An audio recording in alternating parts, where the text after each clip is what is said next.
Hace poco me contactó un médico católico que escribió un artículo muy importante y muy bueno en el periódico católico National Catholic Register en inglés, que la mayoría de ustedes tal vez saben que es parte de la familia de EWTN, ¿no? El National Catholic Register, que es el periódico católico más antiguo que hay. Y me dijo, Alejandro, soy el doctor médico Joseph Ebel, y Eble, se escribe su apellido, E-B-L-E. Soy el doctor Joseph Ebel y acabo de publicar un artículo sobre el tema de la muerte cerebral en el National Catholic Register y quisiera saber si es que este artículo podría llegar al público en español. Y leí el artículo y le dije inmediatamente, absolutamente sí, ¿no? O sea, este artículo es realmente importante, ¿no? Y lo publicamos en Así Prensa, o sea que ustedes pueden buscar ahí muerte cerebral en la página web en Así Prensa y van a encontrar una buena síntesis de este artículo.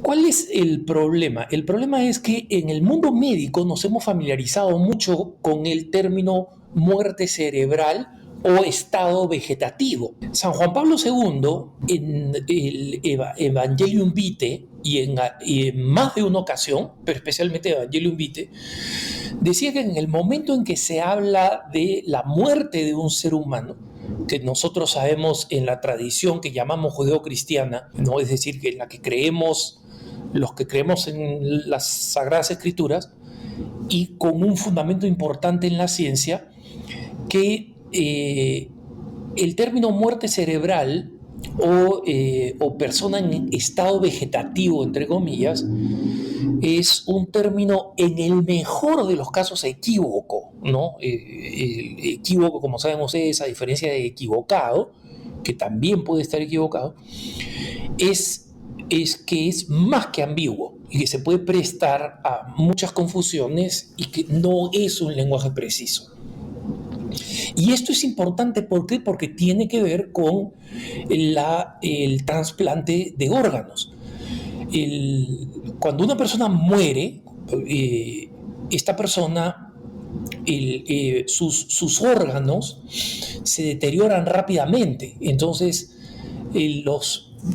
la mayor cantidad de casos de órganos vitales son órganos que tienen que ser, como se dice, ¿no?, cosechados, entre comillas, o sea, sacados de la persona que es considerada donante, tienen que ser sacados mientras la persona está biológicamente viva, ¿no?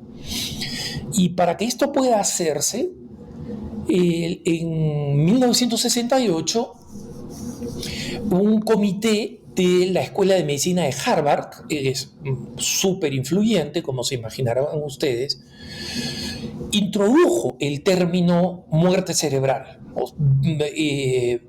brain death, ¿no? O sea, ese concepto no existía. Y la descripción es una descripción bastante absurda, ¿no? Y demuestra por qué los médicos pues no son literatos, ¿no? Porque la definición es el coma irreversible como nuevo criterio para la muerte. Es decir, una persona que está en coma, lo que se llama en estado de coma, de ahora en adelante se le va a llamar muerte cerebral, ¿no? Y ese es el término que usamos ahora. Y que si ustedes ven alguna de las series de médicos, ¿no? De salas de operaciones, salas de emergencias, de médicos famosos, etc.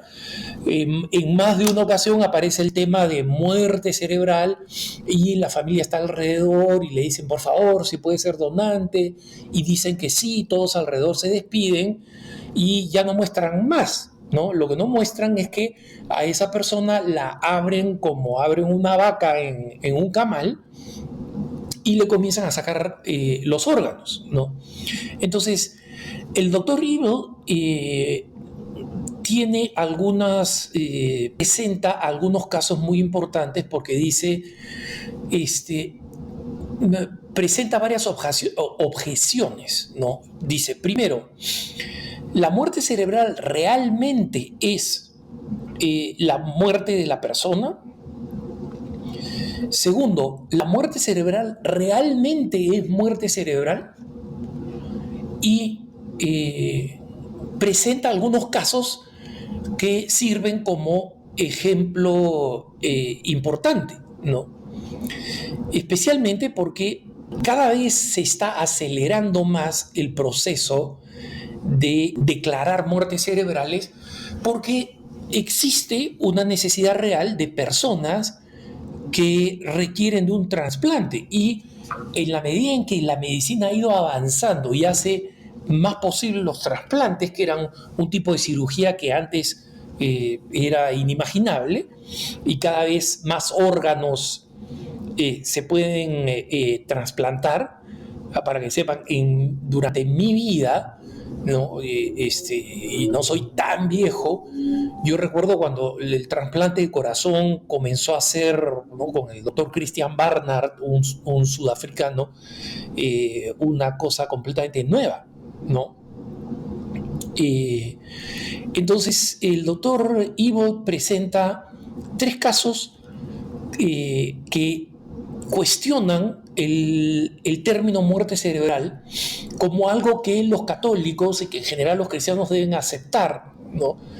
Y en consecuencia, ¿por qué tenemos que pensar antes de decidir ser donantes de órganos, ¿no?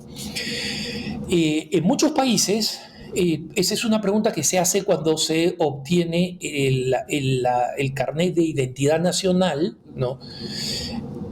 Y en Estados Unidos se hace cuando uno saca la licencia de conducir, que es prácticamente, digamos, el documento de identidad, ¿no? Y ahí a uno le preguntan, ¿quiere ser donante de órganos? Y si uno acepta ser donante de órganos, algo que yo no he aceptado, precisamente por las razones que comparto ahora, es porque este médico ha explicado estas cosas en estos detalles. Y por si acaso, los que recuerdan lo que dije hace muchos años, de cómo, por ejemplo, Benedicto XVI se había registrado para ser donante de órganos, pero no en estado, entre comillas, vegetativo. Y claro, los órganos son muchos menos órganos son útiles después de la muerte, ¿no? Y Benedicto XVI decía que él se había registrado como tal en Alemania porque él le parecía el último gran acto de generosidad cuando uno se muere, ¿no? Entonces, y que yo me había registrado como no donante de órganos, pensando en que si muero, mi mamá no tenga que, mis familiares no tengan que pasar por el espectáculo de ver cómo me desguazan como un automóvil viejo, ¿no? Al que le sacan las partes. Entonces, esta es una posición distinta a la que tenía entonces. ¿Por qué? Porque hay información médica mucho más detallada ahora. Y digo, yo sé que esta información existía ya desde hace un tiempo, ¿no? Así que los que son médicos y ya saben esto, no se enojen conmigo, no digan, Alejandro, lo dices como si recién se supiera esto y esto ya se sabía. Sí, efectivamente. Pero me parece muy bueno que, habiéndose acelerado el proceso para tratar de lograr trasplantes, también se acelera el proceso con el cual literalmente se está matando gente que no está muerta, simplemente porque se la declara con muerte cerebral, ¿no? Y otra vez, acá siguiendo el artículo del doctor Evil, el doctor Evil presenta primero el caso de un niñito que solamente lo conocemos por sus siglas, TK, ¿no? Y que su caso fue publicado en el 2006 en el Jornal de Neurología Infantil, ¿no? Journal of Child Neurology, ¿no? Y a los 4 años TK fue infectado por una forma muy agresiva de meningitis y resulta que el cerebro prácticamente quedó destruido, o sea, literalmente destruido, ¿no? Y el doctor Ivo, por si acaso, en el artículo dice, es crítico, lo cito textualmente, es crítico entender que TK no tenía absolutamente nada de tejido cerebral, ¿ok? O sea, más muerte cerebral no podía haber. Sin embargo, a pesar de que no tenía cerebro, TK sobrevivió 20 años. Utilizó nutrientes que le llegaban por un tubo de alimentación.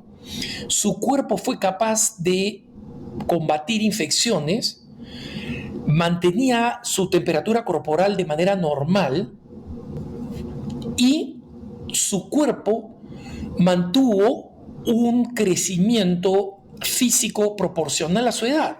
O sea, no fue durante 20 años un niñito, sino que su cuerpo, como dice el doctor, siguió trabajando unido como un todo.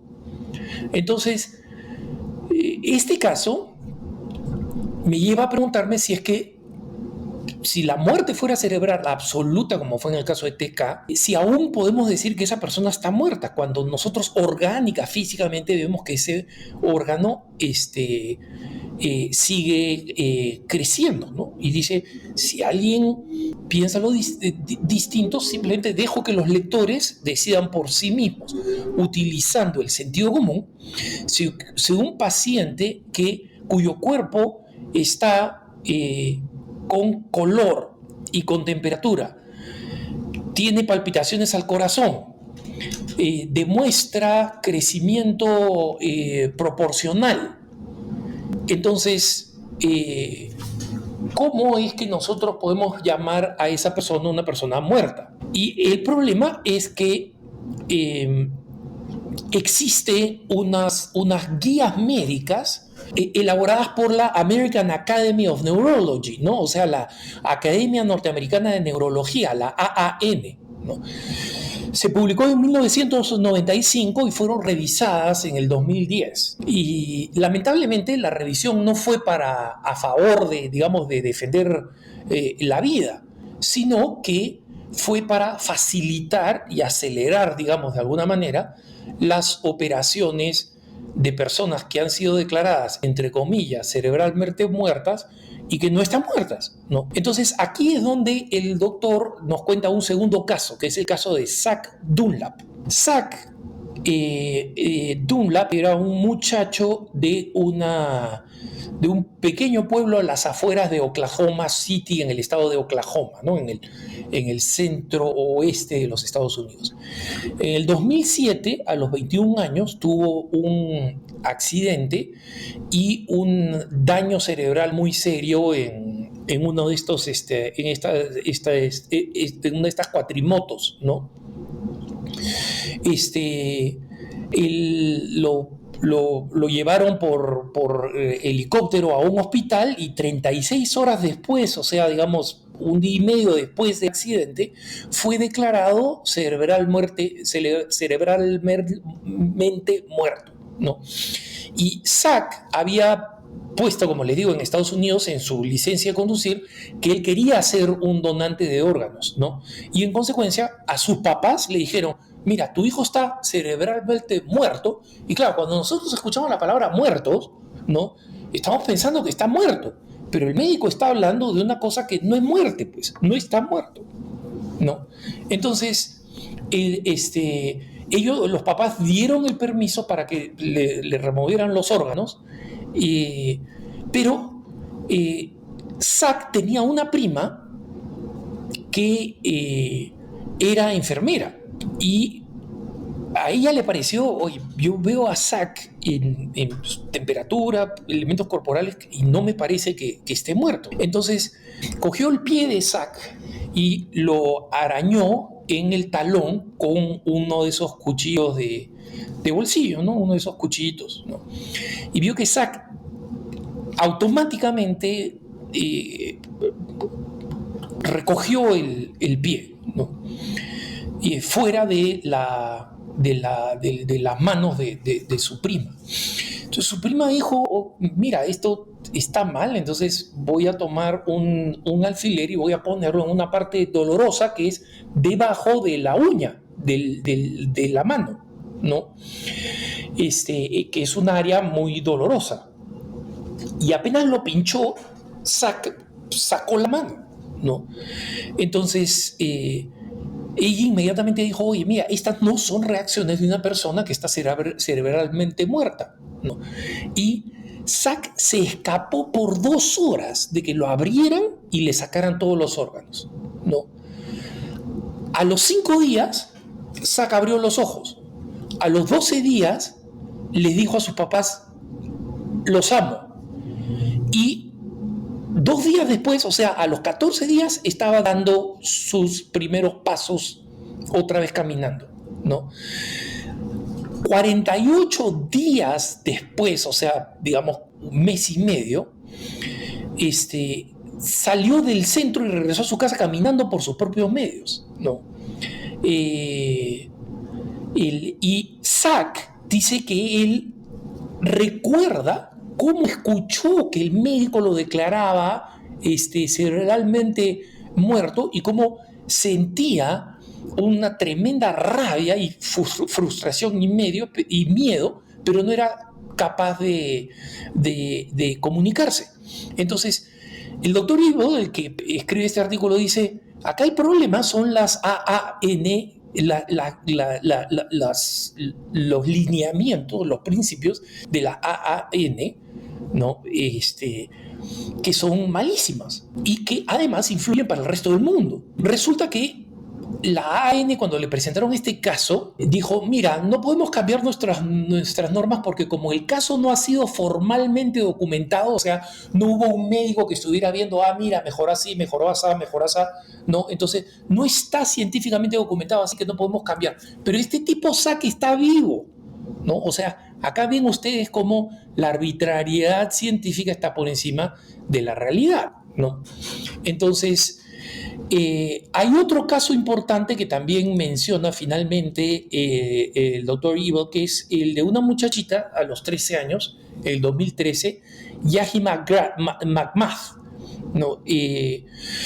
A ella le hicieron una operación en la garganta que debía ser muy simple, que era simplemente para combatir que tenía apnea a la hora de dormir, entonces roncaba, tenía esta parte muy prominente y para poder dormir bien le hicieron esto. Pero durante la operación su corazón paró 10 minutos, ¿no? Y cuando volvió el corazón, a los 2 días dijeron está cerebralmente muerta, ¿no? Entonces, todos los protocolos de diagnosis de su muerte cerebral fueron estrictamente seguidos y documentados, ¿no? Entonces dijeron, mira, ya está muerta, hay que sacarle los órganos. La familia, gracias a Dios, tenía los recursos económicos y dijo, no, me la llevó a mi casa, ¿no? Y Yahi vivió 4 años más, ¿no? En el departamento de su mamá con tubos de alimentación. Y yo sé esto, hermano, muchos dicen, pero qué horrible vivir con tubos. Mira, esa es otra discusión. Lo que sabemos es que todavía hay vida allí y existen videos que muestran a Yahi, si ustedes quieren buscarlos en YouTube, Jahi, ¿no? Que tiene movimientos y que responde adecuadamente a algunos comandos simples, ¿no? Físicamente, además, ella atravesó los cambios de la pubertad en esos 4 años, ¿no? Incluyendo la menstruación. Y entonces el doctor dice, mira, básicamente tenemos que reconocer que la famosa muerte cerebral no significa estar muertos. Y cada vez se está aplicando de manera más suelta, menos seria, y cada vez más frecuentemente estamos matando a más gente, ¿no? Entonces, él dice que un católico piense seriamente si quiere ser donante de órganos, porque podría pasarle exactamente lo mismo que le pasó a Zack. O sea, estar ahí escuchando al médico que te declara cerebralmente muerto y que va a despanzurrarte, ¿no? Entonces, él dice, mira, es verdad que tenemos que resolver el problema de aquellas personas que necesitan trasplantes, pero hay muchos caminos, especialmente en el mundo de la producción artificial o el desarrollo de órganos en otros animales que no son seres humanos, que está avanzando rápidamente como alternativas en las que las personas deberían pensar. Que tengas un buen día.